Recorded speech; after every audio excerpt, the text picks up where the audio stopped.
നമസ്കാരം. ഇൻസൈറ്റ് റിപ്പോർട്ടിലേക്ക് സ്വാഗതം. മധ്യാഹ്ന വാർത്തകൾ വായിക്കുന്നത് അനു മനു. കേരളത്തിന്റെ രാജ്യാന്തര ചലച്ചിത്രമേളയിലെ സിനിമാ വിലക്കിൽ പ്രതികരിച്ച് ചലച്ചിത്ര അക്കാദമി ചെയർമാൻ റസൂൽ പൂക്കുട്ടി. IFFKയിൽ പ്രദർശിപ്പിക്കുന്ന ചിത്രങ്ങളുടെ പട്ടിക കേന്ദ്രത്തിന് അയക്കുന്നതിൽ കാലതാമസം ഉണ്ടായിട്ടില്ലെന്ന് റസൂൽ പൂക്കുട്ടി.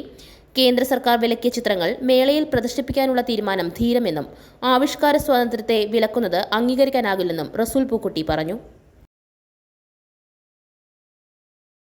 കടുത്ത പ്രതിപക്ഷ പ്രതിഷേധങ്ങൾക്കിടെ ഗാന്ധി ദേശീയ തൊഴിലുറപ്പ് പദ്ധതി ഭേദഗതി ചെയ്തുള്ള Viksit Bharat guarantee for Rozgar and Ajeevika mission Gramin bill ഇന്ന് ലോക്സഭയിൽ ചർച്ചയ്ക്ക് വരും.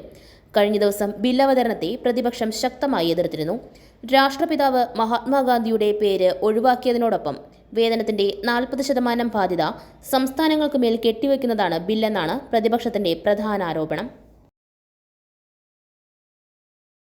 കോഴിക്കോട് ബീച്ച് റോഡിൽ പുലർച്ചെയുണ്ടായ ബൈക്ക് അപകടത്തിൽ 2 യുവാക്കൾ മരിക്കുകയും 2 പേർക്ക് ഗുരുതരമായി പരിക്കേൽക്കുകയും ചെയ്തു.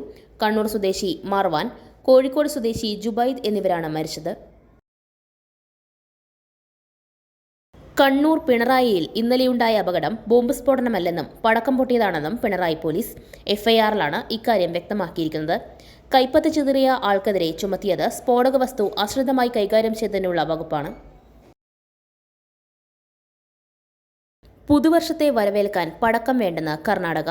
നവവത്സരാഘോഷങ്ങളിൽ പടക്കം പൊട്ടിക്കുന്നതിന് വിലക്കേർപ്പെടുത്തി കർണാടക പോലീസ് ഉത്തരവിറക്കി. ഗോവയിലെ നിശ പബ് തീപിടുത്തത്തിന്റെ പശ്ചാത്തലത്തിലാണ് മുൻകരുതൽ. തദ്ദേശ തെരഞ്ഞെടുപ്പ് കാലത്ത് വൈറലായ പോറ്റിയെ കേറ്റിയെ പാരഡിയിൽ അന്വേഷണത്തിന് തുടക്കം. ഭക്തിഗാനത്തെ വികലമായി ഉപയോഗിച്ചെന്ന് കാണിച്ച് തിരുവാഭരണ പാദസംരക്ഷണ സമിതിയാണ് DGPക്ക് നൽകിയ പരാതിയിലാണ് അന്വേഷണം. പരാതി ADGPക്ക് കൈമാറി. കേസെടുക്കാൻ വകുപ്പുണ്ടോ എന്ന് പരിശോധിക്കും. പാട്ടിനെതിരെ CPMഉം നടപടി ആവശ്യപ്പെട്ടിരുന്നു. മറ്റൊരു വാർത്തയുമായി വീണ്ടും കാണാം. നന്ദി, നമസ്കാരം. അങ്കമാലി കരയാമ്പറമ്പിൽ 3 വർഷം മാത്രം പഴക്കമുള്ള 4.25 സെന്റ് സ്ഥലവും 1200 സ്ക്വയർ ഫീറ്റ് വീടും ഫർണിച്ചർ അടക്കം വിൽപ്പനയ്ക്ക്. കൊച്ചി എയർപോർട്ടിൽ നിന്നും 9 കിലോമീറ്ററും അപ്പോളോ ഹോസ്പിറ്റലിൽ നിന്നും 2 കിലോമീറ്ററും നാഷണൽ ഹൈവേയിൽ നിന്നും 300 മീറ്ററും ഹോസ്പിറ്റൽ, സ്കൂൾ, ആരാധനാലയങ്ങൾ, ഗവൺമെന്റ് സ്ഥാപനങ്ങൾ എല്ലാം അടുത്തുള്ള ഈ വീടിന് ഉദ്ദേശിക്കുന്ന വില 49 ലക്ഷം രൂപ. ഈ വീട് സ്വന്തമാക്കുവാൻ ആവശ്യക്കാർ വിളിക്കേണ്ട നമ്പർ 7034873123 7736964883.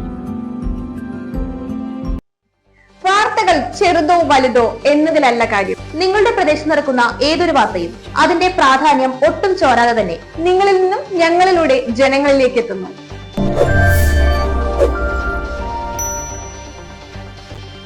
വാർത്തകൾ വിരൽ തുമ്പിൽ ഞൊടിയിടയിൽ ലഭിക്കുന്നതിന് വേണ്ടി ഇൻസൈറ്റ് റിപ്പോർട്ടിന്റെ ഓൺലൈൻ മാധ്യമങ്ങളായ യൂട്യൂബ്, ഫേസ്ബുക്ക്, വാട്സ്ആപ്പ്, ഇൻസ്റ്റാഗ്രാം തുടങ്ങിയ അക്കൗണ്ടുകൾ എത്രയും പെട്ടെന്ന് ഫോളോ ചെയ്യുക.